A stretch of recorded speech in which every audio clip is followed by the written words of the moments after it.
out of course, the exams that were released last week on Friday by the First Lady and the Minister of Education and Sports. Of course, these were PLE results, and very soon we shall have the UCE results also being released. But for now, we want to look at a few. Remember, while on this event, there were suggestions on the amendment, especially of the curriculum, where there is a proposal of having 6 subjects instead of the 4.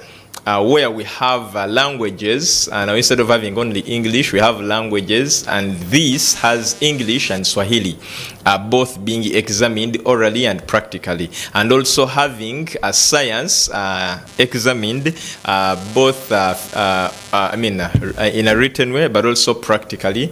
But then having the other subjects like social studies also having a project that a child is supposed to present.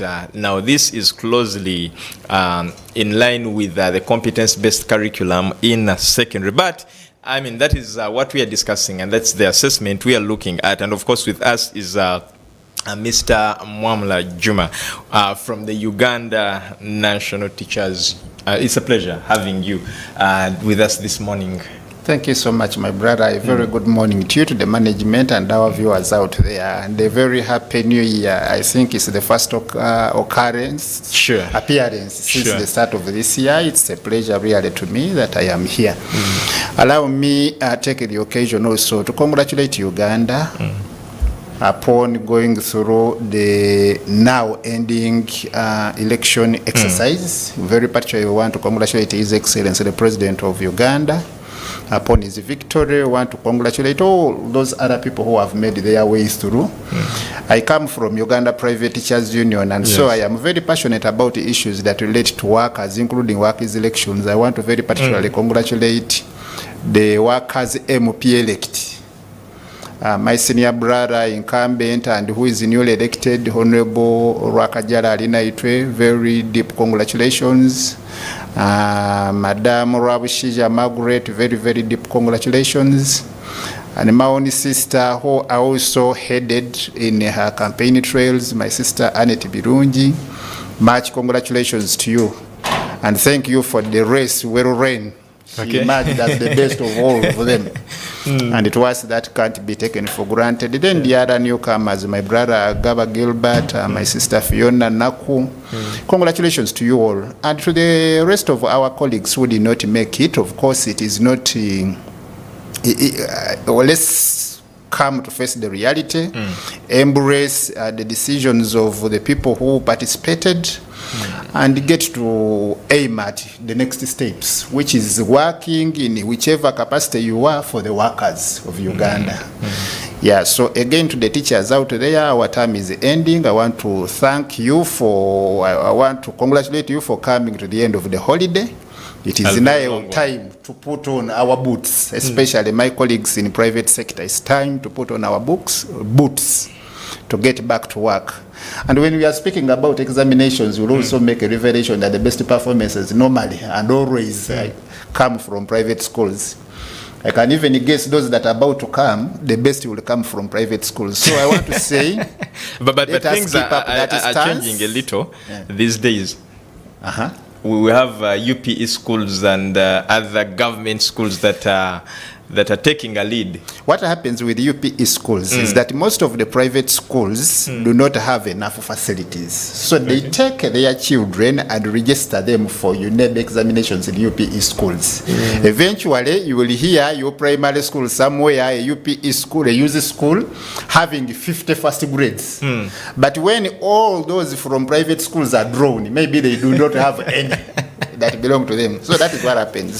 Generally, performance, I think, has largely been coming from the private education sector, and that is a pleasure. I want to call on to my people, to my colleagues, that let us do much more, especially that we are now going into the practical kind of teaching curriculum. It's going to be a little bit of challenge because most of the private schools are deprived of sufficient facilities. Yeah, you find a school so confined in a very small space. They do not have a playing pitch. They do not have all this and that and so on. But at least they have been so handy in terms of organizing teachers and facilitating those teachers to teach for better grades. So now the paradigm is going to change. It is going to move away from that focus of classroom teaching and pumping now to hands-on. So we also need to have the space for where our children will practice and be able to be examined and have better grades. So we need to adjust and start having a conversation in our respective schools on how best we can prepare for that. Well, you've raised two issues that I want us to start with. First of all, we start with the variation, especially when you say that it has been a norm for quite some time that best performers come from private schools. What facilitates this that is maybe lacking in the government schools? Because I think there's a lot of pressure that the government is creating to see that at least even these schools can at least can achieve or can emerge as best at some point. Why private schools have been making better grades, for me, I would say is largely because of the management element. Okay. In government schools, people tend to believe and take it for granted that for as long as I'm on a payroll, I will always have my salary at the end of the month. And that salary is even permanent and pensionable. In the private sector, it is a little bit different. First of all, the owner of the school, the director, will always make off time to be at his or her school. If he's not there physically, at least his agent will be there to do the eyes-on function, to make sure that on a day-to-day basis, there is regular monitoring and supervision. Even these other head teachers have very tight kind of call from the managers, from the owners of the school to make sure that performance is upheld very, very seriously. So they have very tight timelines, very close supervisions and monitoring, hands-on. They are there practically. In government schools, you find a head teacher who only appear at a school twice in a week. Some of them even take a whole month. When you count the number of appearances, it's not there. Except for a few serious ones. But for most of the regular government schools, that is what is happening. Somebody just comes, hangs his coat, goes away. I am in a seminar, I am in a meeting every time, every day, every week. Seminar, meetings, and all that kind of thing. So eventually there is that kind of lax. People do not really give in their all. With the disgruntlement that some of their salaries are low, then they even make it much more worse. But that can't be the reason, because our colleagues in private schools are even earning much less than the colleagues in government payroll. No wonder many people are even craving, including even giving in whatever they can to make sure that they go on government payroll. Where others are complaining of the pay. Where others are complaining of the pay. At least that pay that they are complaining about, one is permanent and assured, but also in many instances it's relatively higher than what is paid at private schools. But the case here is, like I've said, supervision. People are supervised. There is that kind of commitment, do or die. Somebody wants his school to be one of the best, because that is the only marketing tool. When your school is doing well, then you will have attraction for more children. And so when children are attracted, your business booms. So that is the only magic. And therefore, if government is considering making improvements in their schools, apart from all other considerations, one other very serious thing that must be considered is the issue of supervision. Lately, they brought in an IT system of check-in. There is a computer machine where you come and register that I have come in, I've clocked in at this time, and then you clock out, that kind of thing. But still, people are forging it here and there. Some people would make excuses. You see the machine collapsed, you know it has no power to run, you see this and that. Others come, check in and go. Then they come later in the evening to check out. So all those are issues that really need to be addressed. And I think as a nation who are interested in the well-being of public education, communities must also be involved. Because for us, as parents, as neighborhoods of these schools, we are able to see which teacher comes at school at what time. we are able to see that teacher who comes very early in the morning, only check in and then absent himself. So we must have an active involvement, including really taking responsibility to call on people who are coming to waste government resources but actually not doing the work. Okay. Then the other thing is, of course, the proposed amendment in the primary curriculum. Yes. We've had this curriculum being amended where we had the thematic curriculum. We don't know the results that came by, but now there is a new proposal that the subjects be increased from instead of the 4 to 6 now, and also the other practical bit that is being embedded in the curriculum. Of course, you highlighted a few things earlier, but I want us to give it a little more detail. First of all, the feasibility in addressing the challenges associated with the entire system or the entire curriculum. Could this be a solution to the problems associated with especially the primary curriculum? First of all, over years we have been running a journey of adjusting our education curriculum. We inherited a system that was implanted to us by colonialists whose purpose was to train us to be very obedient servants to our masters and so on and so forth. And so it was more of learning to do as instructed. We get children who we celebrate for having very excellent grades, but when you ask them what is the output of your very excellent grade, what can you do that relate to our community? Nothing. Now that thing led or birthed the review of curriculum starting at A level, lower secondary education, O level, sorry, at O level. And we brought in that element of assessment, which also has a connotation of the practical element. Whatever you have learned, what is it that you can do out of it that relate to your community? But as you realize, O level is a hanging level. First of all, it has a primary level that feeds into it, but it also translates into another advanced level, A level, where somebody now has to undergo before he goes to university. So there must be a chronological link from the start to the end. We started in the middle. Therefore, anything that comes as a review at primary level is not any new thing. It is something that had been long overweighted.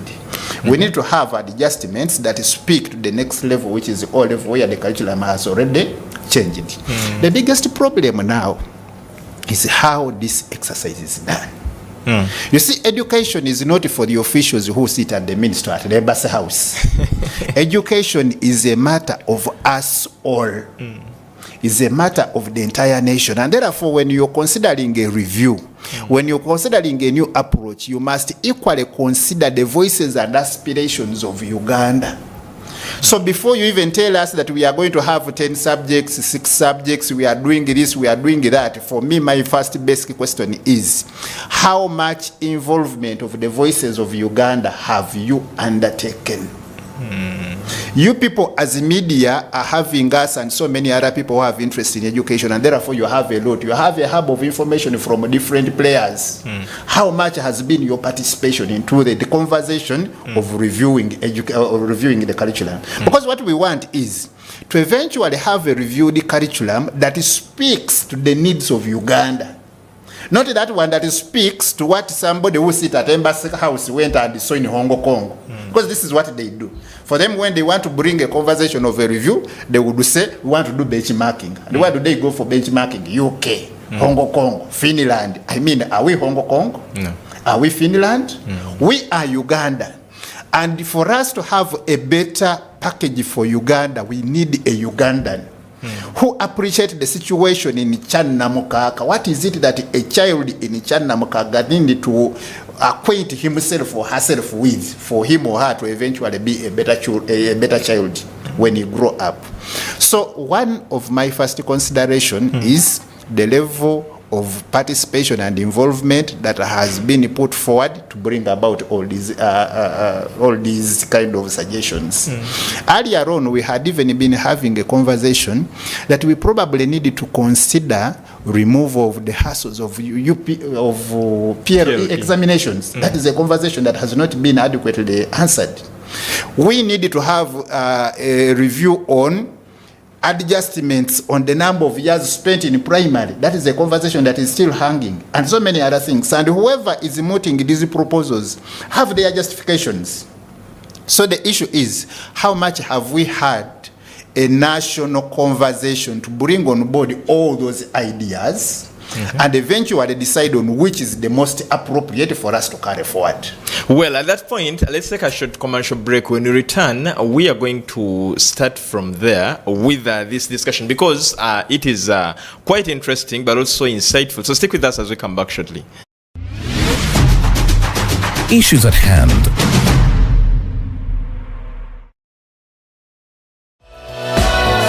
This is Church of Uganda Family TV. Enriching lives. Regulated by the Uganda Communications Commission.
This is Church of Uganda Family TV.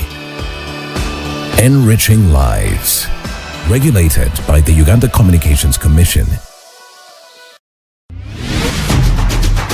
Issues at hand. Welcome back from that break. Of course, before the break, we are looking at the proposed review, of course, in the primary curriculum. And among the things that there's something you are talking about. This has been a communication out there, but each time it is raised, it dies before we get a response about about phasing out PLE. What is the justification of phasing out PLE according to you, the stakeholders in the system? I am not one of the lead proponents of the phasing out of PLE because at least assessment is one very important thing in the line in the field of education. You need to know whatever you have taught, how far somebody has really mastered.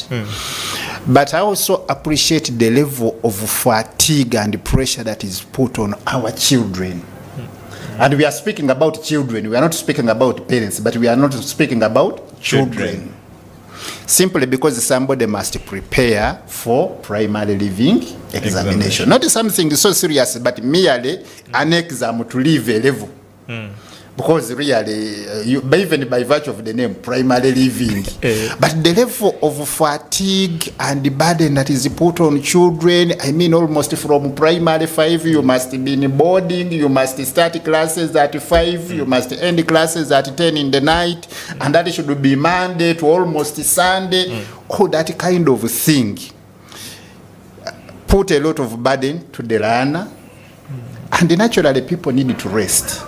It put a lot of pressure and burden to the parent who has been made to believe that once your child is in primary 5, you must strain yourself to have money for boarding. You must strive to have money for coaching, those co-curricular and extra lessons and to support all that stuff. And yet, such pressure does not have evident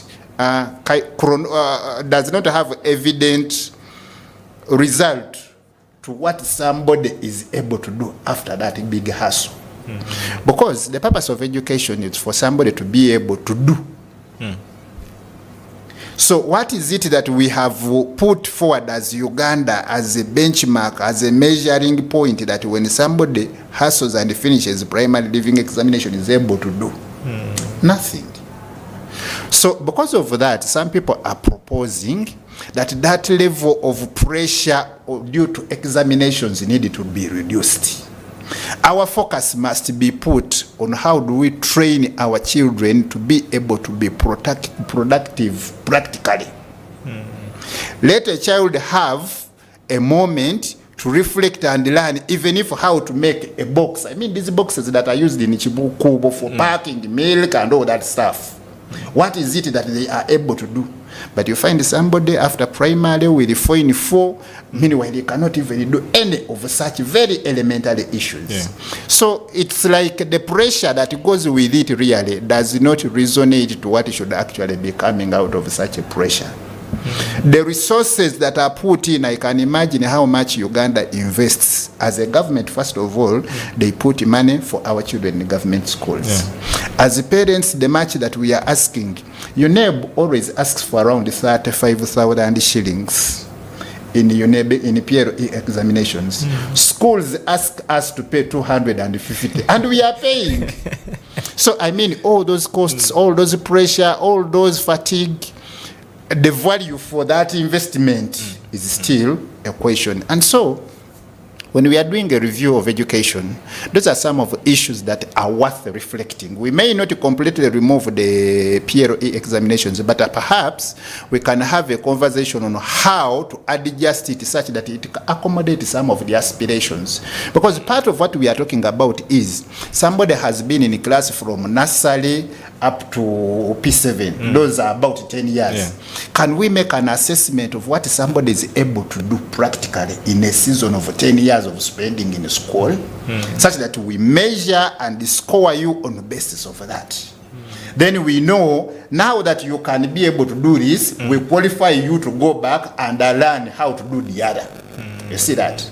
But I think the best we have gotten out of these levels is how much fluent somebody is in English and all that. It is a good thing, but it does not suffice. And how many aggregates? And how many aggregates? Which aggregates really do not have any practical meaning? Because if these aggregates were leading you to a level where you will have sponsorship, maybe somebody would say something. Perhaps you have overinvested, and now that you have 4 in 4, you are able to have a free O-level education, but it doesn't translate into that. So that is the purpose of employers the conversation? no longer even ask for Nothing. that for Nothing. that Some of us who studied in our years, we do not. It's as if we did not do P7. Nobody want to know how much you got at what point. At least lately, the system now for the children who are in schools now doing primary living and other examinations, now the system captures their results, and up to whichever level your P7 is also part of what you will have to have as scores. But for our years, nobody even bothers to ask what you did in primary living. But we were there also struggling and hustling to sit for Piero. You see? So that is the conversation. Therefore, a conversation of a renewed curriculum is a very good thing. We want a curriculum that speaks to Uganda. But we are simply saying that let that process be involving, let that process be participatory, and let it be comprehensive. Such that it addresses everything that we think speaks to the current needs of the needs of the current Uganda, the Uganda now, a Uganda that is trying to adapt to technology, IT, a Uganda that is said to be agriculturalist, largely into agriculture, a Uganda that is moving now from the low development to a middle income. So how do we train our children, first of all, to facilitate that journey of us transiting from the middle income, from the lower economy to a middle income state? How do we prepare our children? How do we help them to be one of the agents for that transition? How do we prepare them to be positioned to adjust to that? Previously, we are being taught, you see, you can be a good teacher, now you go and learn and so on and so forth. Today, even teaching is changing. People are teaching from the comfort of their homes. And therefore, even every form of job that people are looking up to is actually going to be changed. So we want a curriculum that is going to prepare our children to adjust to those incoming changes that are very inevitable. Yes. Somebody is going to diagnose you as a medical personnel without necessarily handling you. Maybe it is a machine that is going to do entire diagnosis. Maybe it is a machine that is going to do even an operation. Robots and so on and so forth. So is our education speaking to that? Or when we are talking about IT, we are speaking about having children have smartphones and spending the entire life of their time holding smartphones on WhatsApp, Twitter, and other things, putting their nakedness and other things. Are they really using these smart gadgets in a manner that is educational and help them learn a skill that is desired, that is required in the transiting Uganda? So that should be a conversation, and therefore, the proposals for the changes is a very welcome thing. But the voice that we are putting as a rider is that it needed to be comprehensive, it needed to be consultative, it needed to be participatory. Okay. Let the parents, let the media, let the teachers, let all the stakeholders involved be part of this conversation, such that before we roll out to say 6 subjects, 10 subjects, or 4 subjects, or even reduce much lesser, we have had a unison in terms of what we want as a Uganda. Yes. Well, still talking about this now, the new. One of the I think the eye-catching proposals is making the learning so practical and getting to a point of producing project work, something that we have seen in the secondary curriculum. I think we can no longer call it lower secondary because it has extended up to A level. And but this year.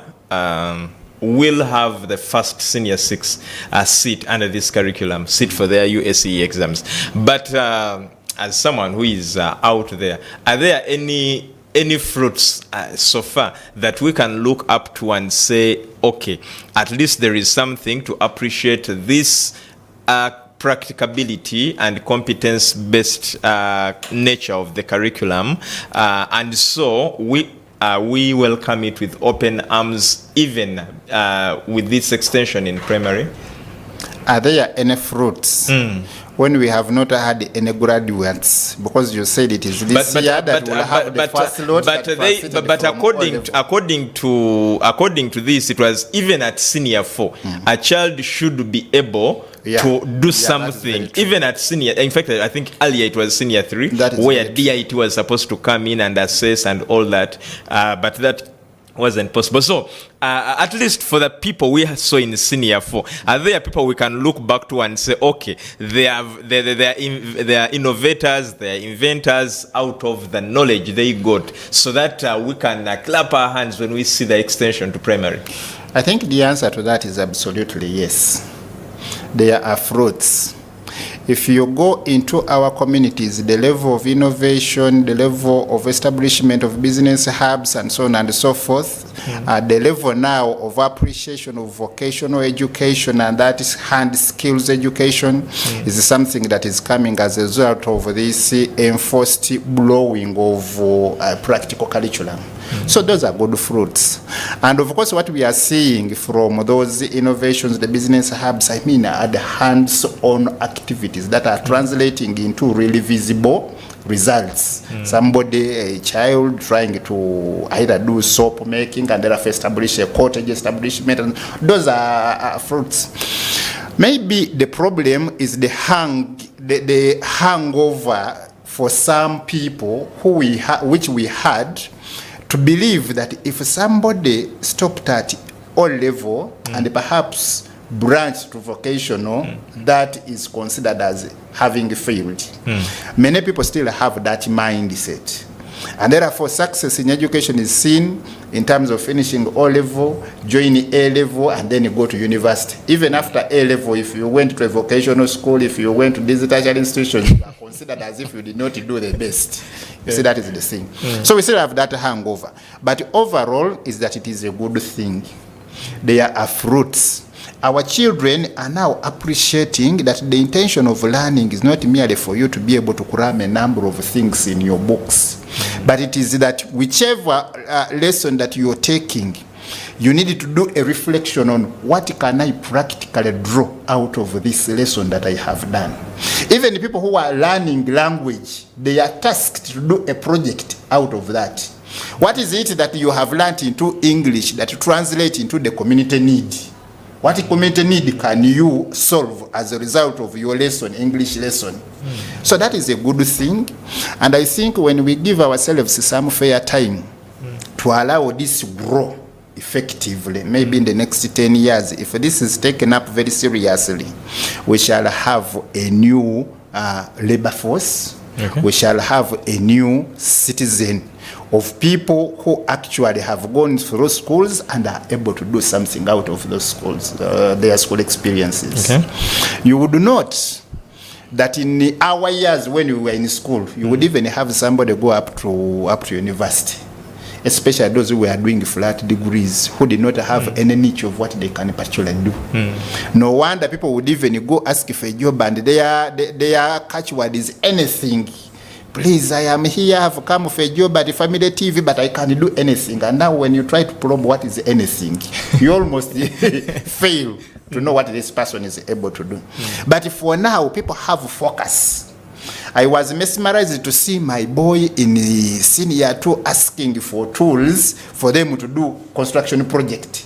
So that means that after his O level, at least he will have learned that skill of bricklaying. If he chose to undertake it during maybe holiday, he has something already that he can do. If he chose to pursue it as a career, he already has this motivation and startup point onto which he will build his skill to make it much more professional. So that is something so good that must be appreciated, that must be enhanced, and we applaud the ministry for that. We applaud the minister very particularly because it is in her tenure that all this is being championed.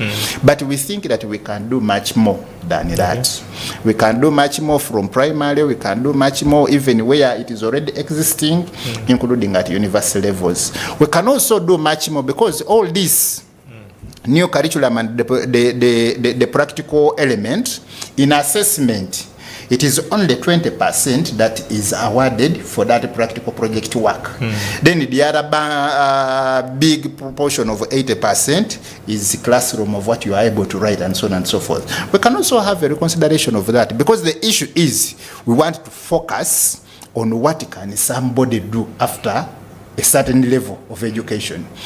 We have been told of some economies that are doing exceedingly well without knowing how to speak English. They are doing whatever they are doing in their mother language. Children are learning to manufacture aero engines without necessarily being proficient in English. So I mean, even ourselves, maybe we can put our focus on the real practice, because that is what we want.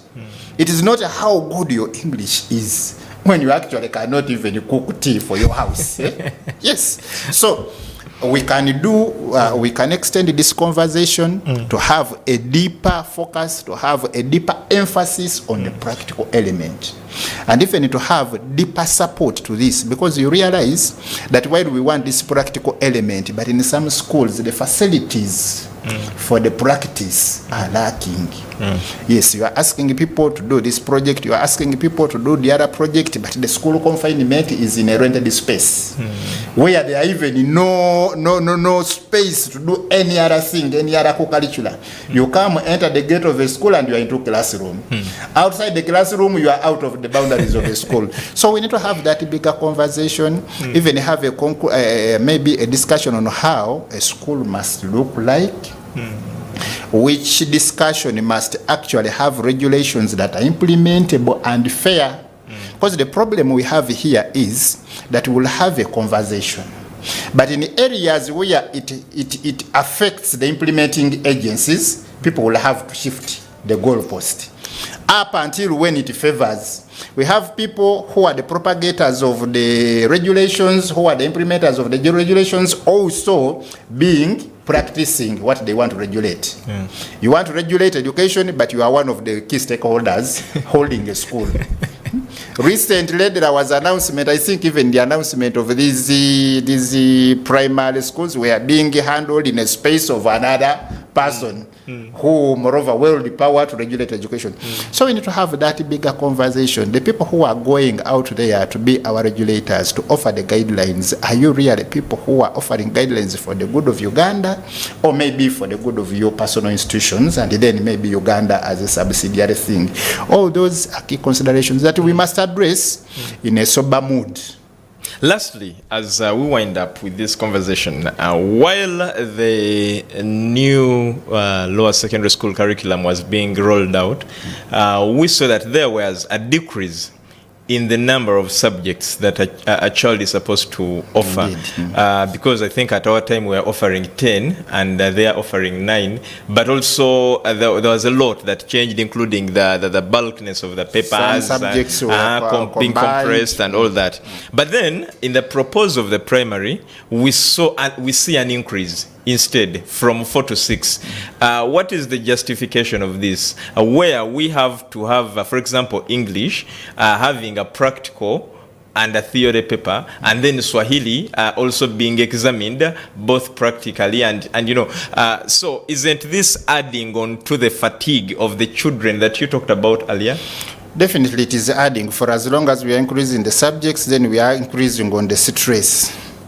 Like I said earlier, I do not want to be the spokesperson because I'm not a lead proponent of any of these proposals. But I want to imagine that the reason why people are speaking about Swahili is because we are speaking about the integration element, and it seems Swahili has largely been considered as a widely spoken language in the region. It is in Tanzania, it is in Kenya, it is only in Uganda where it is really, people say it is dying or getting sick. So perhaps that is the justification. But overall, like we said, we need a detailed conversation on what is better for us. Swahili is good for integration, but we have also seen other economies that are not necessarily learning other people's languages that are doing wonders in their own local languages. So have we also considered that debate, or we are just so quick to say we need Swahili? So I think for us to have a better answer to that is to allow a lengthy free, rational debate that is participatory. Let us have the voices of people who have been into education. Let's have the voices of people who have made research, practical research, to give us their insight of what they have seen. What is it that we are glorifying about Finland? Is it because they have learned Swahili? What is it that we are speaking about Japan and China? Is it because they have that regional language? Or it is that they have put there, a few things can be copied. Not everything, but a few models can be copied that actually speak to us. So as a country, is it Swahili that is very, very essential to us at this time in the educational sector? It is a good thing because of the integration factor, that is okay. But I want to ask, are there no Ugandans today who are in Kenya? Yeah. Are there no Kenyans today who are in Uganda? Are those people moving along with interpreters? No. That if a Kenyan to come to Uganda, you must hire somebody from the border of Sia for you to traverse Kampala. So if not, then perhaps Swahili is good, but it's not essential. Because after all, Ugandans are trading in Kenya without necessarily seeking to have interpreters. Kenyans are trading in Uganda. The one who likes to learn the language learns it. Yes, the one who wants to learn language learns it. And even then, we are able to tetenkanya to really...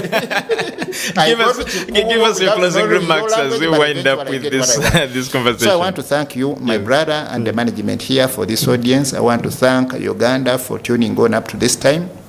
To my colleagues, the teachers out there, it is our time. Let's go back and do our best, especially those in private schools. Let's go back and do our best as we aspire for the better.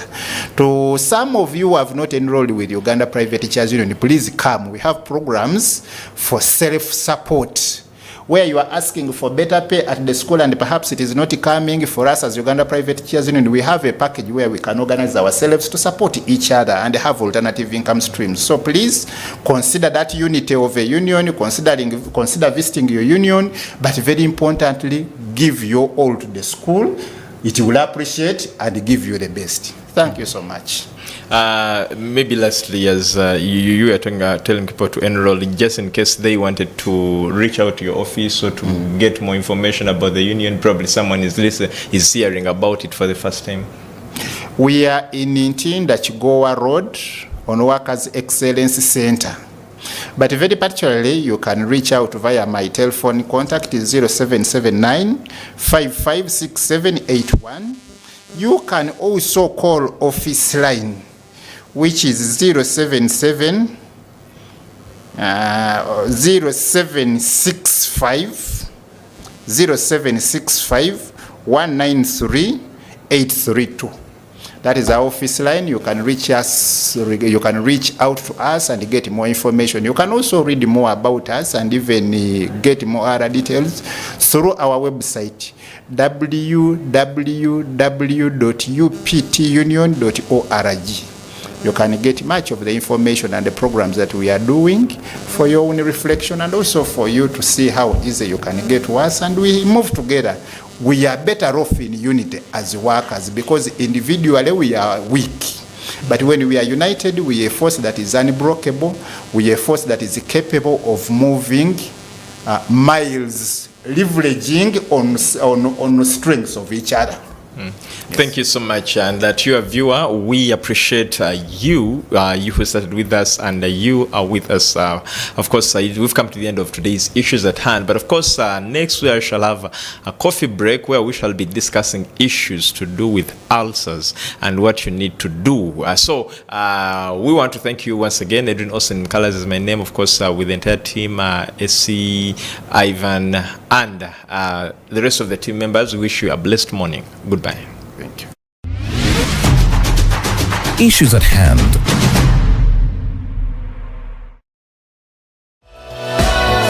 This is Church of Uganda.